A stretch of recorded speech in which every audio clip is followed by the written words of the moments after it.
Muy bien, buenas noches. Gracias por la oportunidad. El objetivo de este trabajo es poder presentar eh, lo relacionado a las tendencias generales de las pymes en la actualidad. Esto como un requisito para poder aprobar la materia correspondiente a la gerencia de la pequeña y mediana empresa. Está elaborado por Miguel Cueva, que es quien presenta, y dirigido por el tutor, el señor profesor Carlos David Rojas Mora. Esto corresponde a Barquisimeto, abril del 2022. Hablando ya en la temática, eh, bueno, un poquito hablar del contexto, qué es lo que pasa a nivel mundial, ¿no? Entramos un nuevo siglo, hay grandes avances que implican cambio en el conocimiento y por ende también en la tecnología. Hay una nueva dinámica de la economía mundial y eso genera consecuencias, ¿no? Esta nueva dinámica, eh, básicamente motivada o como resultado de lo que es el proceso globalizador de todos los mercados, y a eso sumado el desarrollo tecnológico acelerado que ha ocurrido en los últimos años. Esto genera consecuencias, obviamente, y esas consecuencias son básicamente el incremento de la competencia y también el crecimiento exagerado de la demanda de bienes y servicios, ¿no? Un principio de consumismo en el mundo actual.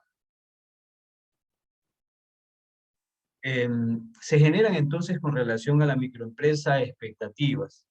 Estos nuevos escenarios nos motivan a pensar puntualmente en fortalecer la capacidad de gestión de estas microempresas, de las pymes. Genera también un sentido de buscar ampliar la capacidad operativa de estos entes productivos, pensar en innovación, mejorar los procesos de producción, y no solo de producción, sino también de control, de gestión. Eh, Eso también va a implicar un mayor desarrollo en el conocimiento del capital humano que pertenece a estas organizaciones y responder también pensando ya no de manera sencilla, sino respondiendo con estrategias a los requerimientos del sector y del mercado.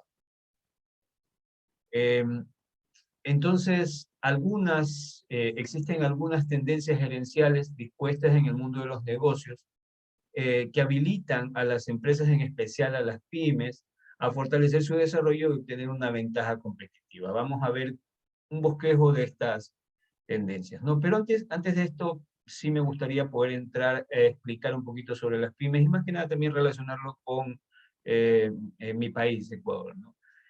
Si vemos las pymes de manera general, las pymes son un componente fundamental del tejido económico en América Latina. La participación de las pymes en el PIB regional, de acuerdo a la CEPAL, representan el 25% del Producto Interno Bruto. Y dentro de ese total, las MIPYMES, donde se encuentran las microempresas, eh, y dentro de ellas estas empresas nacientes, por eso quiero resaltarlo, porque es donde están los emprendedores, empujan mucho de la producción en la región. Eh, Aquí en el Ecuador se mide algo que se conoce como la tasa de actividad emprendedora temprana, denominada TEA, que incluye a las personas que, es muy sencillo el concepto, en realidad incluye a las personas que están entre los 18 hasta los 64 años, ¿no?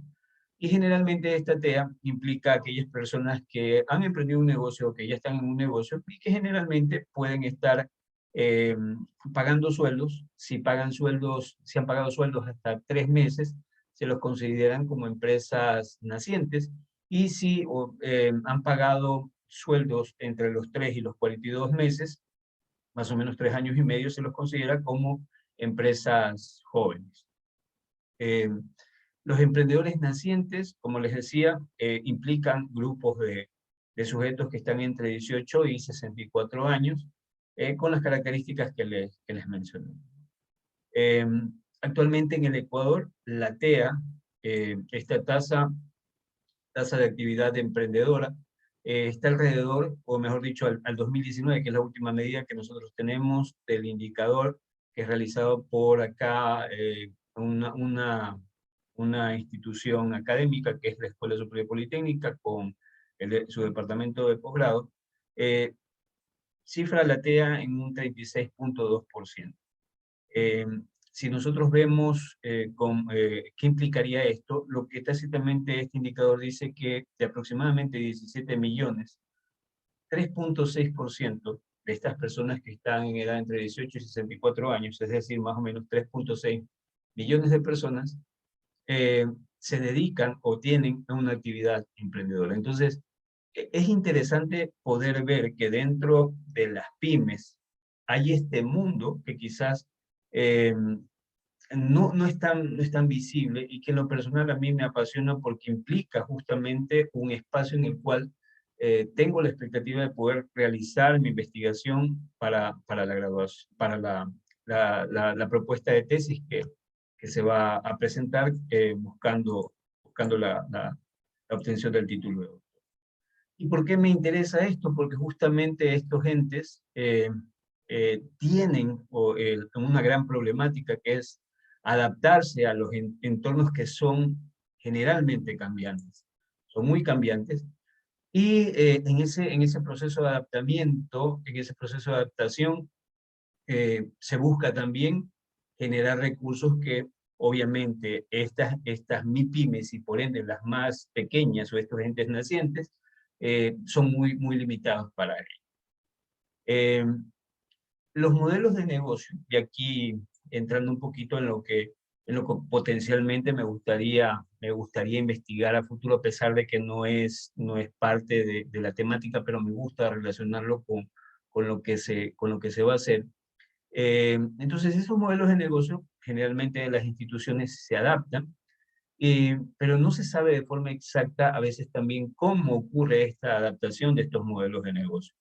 Entonces, dentro de la investigación que a futuro tengo la expectativa de poder realizar, es el hecho de entender cómo la toma de información, que estas instituciones, estos entes productivos pequeños no tienen sistemas de información, cómo el hecho de mantener relaciones constantes con sus stakeholders y generar un flujo de información, ese flujo de información cómo repercute en el modelo de negocio de estas organizaciones, ¿no?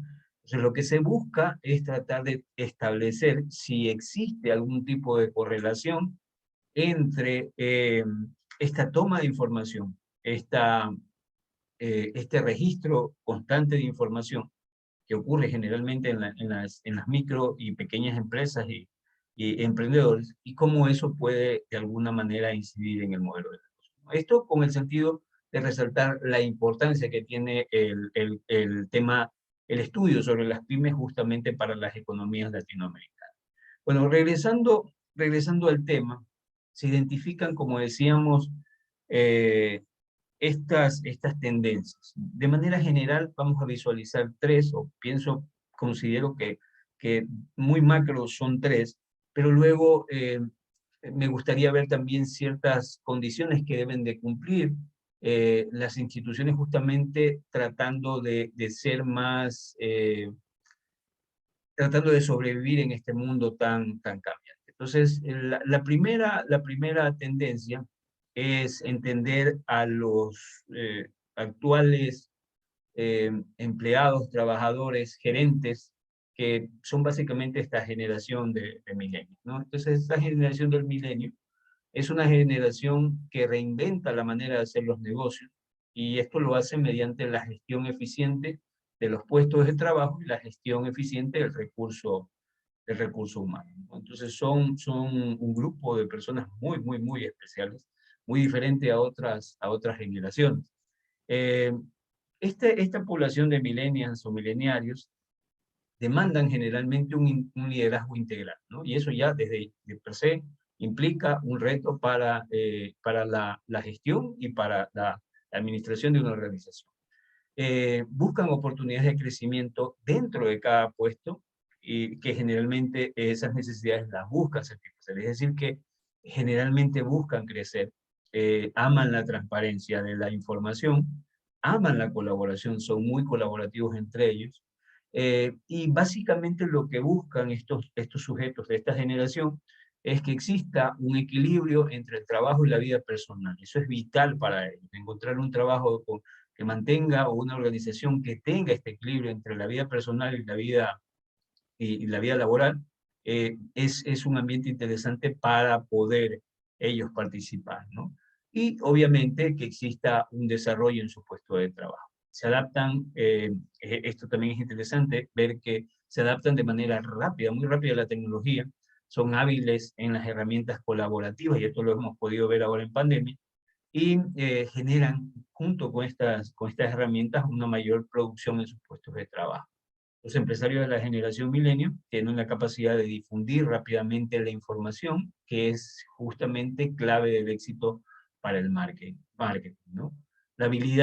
Tienen también la habilidad para poderse comunicar, para poder mantener relaciones con otros sujetos, y esto también pieza clave justo para el posicionamiento del producto de una marca. Otra tendencia interesante la constituye la presencia en la web. Eh, este nuevo mundo que es la web, esta disponibilidad basada en el Internet ha permitido el desarrollo de muchas pymes, ¿no? Porque básicamente le da mayor control sobre el desarrollo de la marca, le genera mayor control en la comercialización y genera mayor participación de los clientes. Eh, Generalmente los emprendedores tradicionales se benefician o se han beneficiado de todos estos servicios que se pueden encontrar en la Internet. Y algo también que es muy importante es entender que esta socialización de la información, y no solamente la socialización de la información, sino también la socialización de la tecnología, hace que para estas empresas sea mucho más barato poder recurrir a instrumentos y herramientas que les permitan generar procesos que anteriormente resultaban muy caros. Y eso ha hecho de que obviamente sus costos bajen dramáticamente en ciertos casos. Entonces, herramientas del Internet ofrecen soluciones asequibles y alcanzables para estas pymes en todas las industrias, lo que anteriormente no era posible. Entonces, esta socialización de la información y la socialización del Internet, eh, veo como interesante el hecho de esta tendencia en cierta medida, de ayudar a la reducción de costos para procesos que anteriormente eran imposibles de costear para una pyme.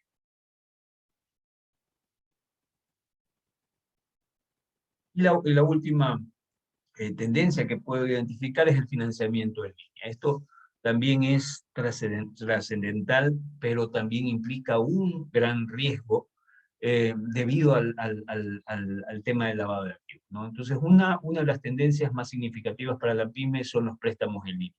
Uno de los grandes problemas que tienen estos entes productivos es el hecho de que no pueden recurrir de manera fácil, o no podían recurrir de manera fácil al financiamiento. Necesitaban recursos y acceder a esos recursos les resultaba caro, les resultaba demasiado costoso en tiempo, ¿ya? Porque justamente la banca tradicional no los veía como sujetos interesantes para crédito. El surgimiento de las fintech y el surgimiento básicamente de estas empresas tecnológicas que entraron al ámbito financiero y que comenzaron a proveer productos similares a los de la banca, pero con costos mucho más baratos y en condiciones mucho más asequibles, eh, y que eran ágiles y rápidos debido a la proximidad que existía o que existe con los consumidores, eh, ha permitido o está impulsando justamente el desarrollo de estas pymes, ¿no? Entonces, esta tendencia innovadora en los préstamos de la pequeña empresa se impulsa por, básicamente, como decía, la simplicidad, la conveniencia del proceso de aplicación, la velocidad de la entrega del capital, un mayor enfoque en el servicio del cliente, mientras que los bancos tradicionales consideran los préstamos a empresas pequeñas como de alto riesgo, ¿no? Entonces, si podemos identificar como también un evento muy importante, una tendencia muy importante, es el hecho del acceso de recursos eh, financiero para poder solventar operaciones de estas pymes, esta socialización también del crédito, que podríamos decirlo del crédito digital, es un factor interesante y una tendencia interesante que le está dando un gran impulso a estas pequeñas empresas. Pero como también lo decía, existe aquí un grave peligro por el hecho de que podría también constituir un riesgo para estas empresas, en el sentido de que estos recursos que vienen, estos recursos frescos que llegan hacia ellas, podrían estar viniendo de fuentes oscuras, ¿no? En este caso, del lavado de activos, de la trata de blancas, recursos venidos del narcotráfico, eh, que podrían complicar en cierta medida la legalidad de los recursos que ellos utilizan poder operar. Pero llama mucho la atención este elemento dentro de la... Eh, bueno, esta lámina también es interesante porque lo que trato aquí de presentar son eh, tendencias disruptivas que desafían el antiguo paradigma que se tenía al ver a la empresa como un ente, eh, como una especie de máquina, ¿no? Este paradigma mecánico está cambiando a la luz de los cambios de las organizaciones causados por la revolución digital que está transformando las industrias, las economías, la sociedad, y esto se manifiesta en 4 tendencias básicas que aparecen. Estas tendencias son, primero, el entorno evoluciona rápidamente. Patrones de demanda de los stakeholders, sean los clientes, sean los proveedores, sean los socios, sean cualquiera de los stakeholders o grupos de interés de una organización, evolucionan actualmente de manera muy rápida y exigen acciones que se adapten al cambio vertiginoso de sus prioridades, ¿no? Entonces, es un ambiente más retante para una organización. El entorno evoluciona rápidamente. Otra macro tendencia es la introducción constante de tecnología disruptiva. Empresas e industrias consolidadas atraviesan un proceso de comoditización, ¿no? Los productos se están volviendo como especies de commodity, o bien las están reemplazando mediante la digitalización. Aprendizaje automatizado, Internet de las cosas, robótica. Otra tendencia es la digitalización acelerada y democratización de la información. Esto también es interesante, que empata con lo que anteriormente había presentado, y aquí habla del volumen de la información, la transparencia de esa información y la distribución de la información cada vez en mayor grado, ¿no? Entonces, aquí inclusive el hablar ya del Big Data o la Macro Data ya constituyen un mundo interesante también para investigación dentro de la gestión de organizaciones. Eh, las organizaciones se adaptan o adaptan la comunicación multidireccional y colaboración complejas con clientes, socios y colegas. Y la última, la nueva guerra por el talento. Tareas centradas en conocimiento y aprendizaje creativo tornan importante para la organización el hecho de necesitar propuestas de valor diferentes para poder adquirir y retener al talento humano eh, más diverso y tener trabajadores con constante aprendizaje, ¿no?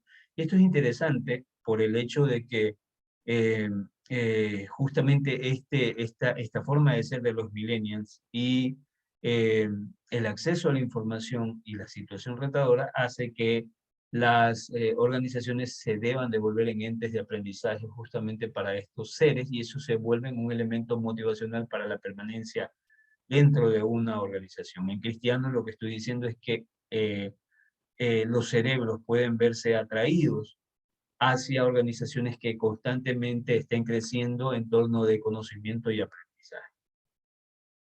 Eh,